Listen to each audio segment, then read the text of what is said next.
সরাসরি ground zero থেকে আমাদের দুই প্রতিনিধি অর্ণব মুখোপাধ্যায় এবং ব্রতদীপ ভট্টাচার্য। আমি প্রথমেই ব্রতদীপের কাছে চলে যাব। ব্রতদীপ, রাতভর আমরা জানি যে উদ্ধার কাজ চলছে, ঝলসানো দেহ উদ্ধার করা কিভাবে সম্ভব হচ্ছে, কিভাবে কাজ চালাচ্ছে এনডিআরএফ, সিআরপিএফ, সেনাবাহিনী একযোগে, ছবিটা একবার যদি দেখা যায়।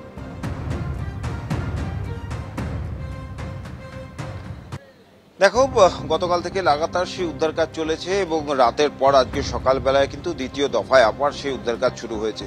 বিষয়টা অত্যন্ত জটিল, কারণ যে জায়গায় এই দুর্ঘটনা ঘটেছে এবং সেই বিল্ডিং সমেত বিমানের সেই ধ্বংসাবশেষ একেবারে দলা পাকিয়ে গিয়েছে এবং তার মধ্যে থেকেই কিন্তু সেই সমস্ত মৃতদেহগুলি বা দেহাংশগুলি সেগুলো উদ্ধার করতে হচ্ছে। আপাতত যেটা জানা গেছে স্থানীয় প্রশাসন সূত্রে যে 241 জনের দেহ তারা অনুমান করছেন প্রায় প্রত্যেকেরই দেহ উদ্ধার করা হয়েছে। এখন তারা যে দ্বিতীয় দফায় যে সার্চ অপারেশন চালাচ্ছেন তার কারণ হচ্ছে যে বিল্ডিংটি ভেঙে গিয়েছে এবং শুধু যে বিল্ডিংয়ের ওপর বিমানটি ভেঙে পড়েছে সেটাই নয়, তার আশপাশের বেশ কয়েকটি বিল্ডিংও আরও ক্ষতিগ্রস্ত হয়েছে। সেইখানে সেই ধ্বংসাবশেষের নিচে আর কেউ আটকে আছেন কিনা, জীবিত কিংবা মৃত অবস্থায়, তারই খোঁজ চালানো হচ্ছে। স্নিফার ডগ নিয়ে আসা হয়েছে এবং এনডিআরএফের কর্মীরা এখানে রয়েছেন। তারা তাদের যে উন্নত যে সমস্ত যন্ত্রপাতি রয়েছে সেগুলো দিয়ে তারা কিন্তু মূলত এই তল্লাশি চালাচ্ছেন যে আর কোথাও কোনো ধ্বংসাবশেষের মধ্যে কোনো দেহ বা কোনো জীবিত ব্যক্তি রয়েছেন কিনা।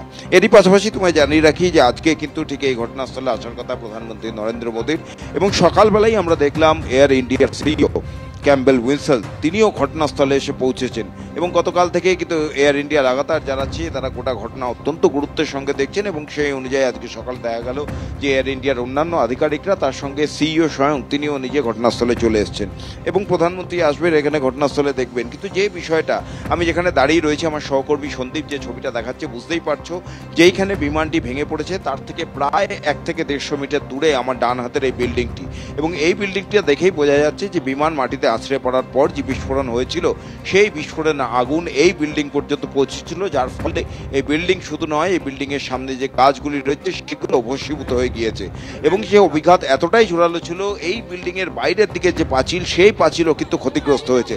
আর যেখানে বিমানটি পড়েছে সেই জায়গায় আজ যে হোস্টেলের বিল্ডিং এর ওপর বিমানটি ভেঙে পড়ে সেই বিল্ডিংটি কার্যত ধূলিসাতের মতন অবস্থা, সেখানে বিমানের ধ্বংসাবশেষ, বিল্ডিং এর ধ্বংসাবশেষ এবং তার পাশাপাশি রাস্তার উপর বিমানের বিভিন্ন যন্ত্রাংশ সেগুলো পড়ে রয়েছে। আমরা দেখেছি যে বিমানটি দুর্ঘটনার কবলে পড়েছে তার ডানাটি রাস্তার উপর এসে পড়েছে এবং সেইগুলো সরানো, উদ্ধার কাজ সেই সবগুলো একসঙ্গে চালিয়ে যাচ্ছেন এনডিআরএফ, সেনা এবং স্থানীয় পুলিশ প্রশাসনের কর্তারা।